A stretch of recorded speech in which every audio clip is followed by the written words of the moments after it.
self-confident 14-year-old looking forward to starting high school. I believed this would be an exciting and new adventure, an opportunity that would change my life. It did, but not in the way I had hoped. Amundsen was one of the toughest schools in the city.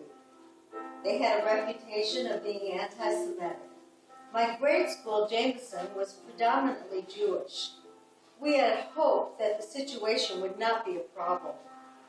The students who attended Jameson led a very sheltered life. We had never been exposed to gangs. We had heard of them, but we didn't know anybody that was in a gang. Our class was thrown into a new situation, and we were worried. The high school students were mostly Greek and Swedish. Most of the students thought that Jewish people had horns. That's what they grew up thinking and believing. Our entire class had 2 strikes against us. Not only were we freshmen, but we were also Jewish. It didn't take long. Within the first week, they tried to drown 2 freshman boys by holding their heads underwater for several minutes. The only reason they stopped was because they heard someone coming down the hall and into the pool area. They became frightened. 2 security guards pulled the boys out of the pool. The bullies were surprised, and they couldn't get away fast enough. The principal spoke to them. The punishment was 1 week of suspension from school. The word got around pretty quickly, and it didn't sit well with the teachers and other students who were not part of what had happened. It shook the entire school up. A few weeks later, another innocent boy was attacked after school. 3 boys jumped him from behind and continued punching him until they thought he was dead. His breathing was shallow. They knocked out his teeth and broke his nose. These events continued, and each one was more devastating than the next. It wasn't only the physical abuse, but we were mentally debilitating. The most horrific occurrence happened to my friend Kenny. He was a short kid for his age and looked wimpy, a perfect target for a gym class. The bullies attacked Kenny and put him in a gym bag, tied the clothing so tight he couldn't escape. They proceeded to carry him in the bag to our math class and hung the bag on the wall, securing it with nails that had been there. I sat in the classroom and noticed a bag on the wall which I had never seen before. It appeared as if it was moving. Finally, the class settled down and we heard a strange, muffled noise. 2 students walked up to the bag and examined it. They took it off the wall carefully, untied it. I stood up and screamed, as many of the other girls did, when we saw Kenny being pulled out of the bag. His face was sweaty and white. He couldn't walk or talk. These events were unreal, and they didn't stop.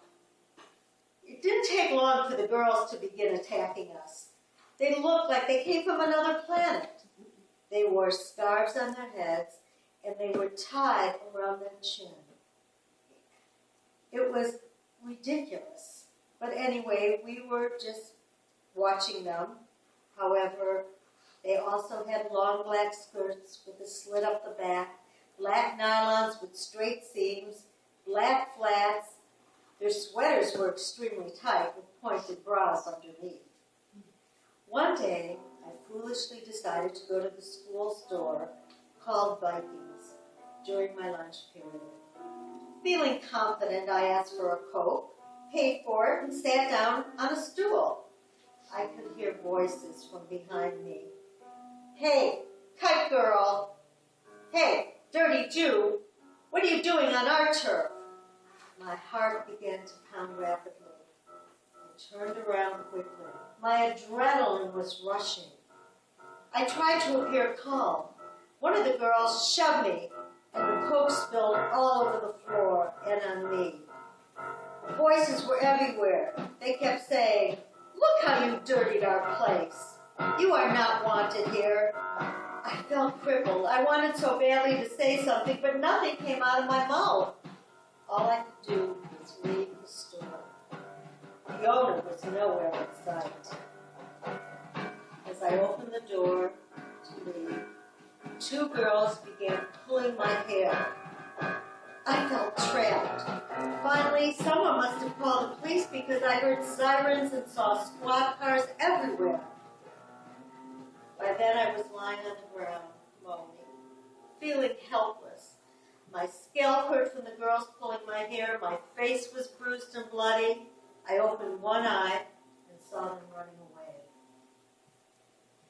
The bullying continued to occur on a regular basis. I considered carrying a switchblade, but I realized I was so clumsy and would end up cutting myself at best. A blackjack? That would have been a possibility, but it would be too awkward to hold. Brass knuckles would work, of course, but I didn't know where to purchase them. My only solution was never to be alone. The experience haunted me throughout my entire high school life. The following year, as the new freshman students arrived at Amundsen, we watched gangs and troublemakers pick on them like they had picked on us. Watching the brutality changed my life in a way I never thought it would. I lost my social innocence and became far less trusting of people. I didn't know, but it took me a long way and lots of years to trust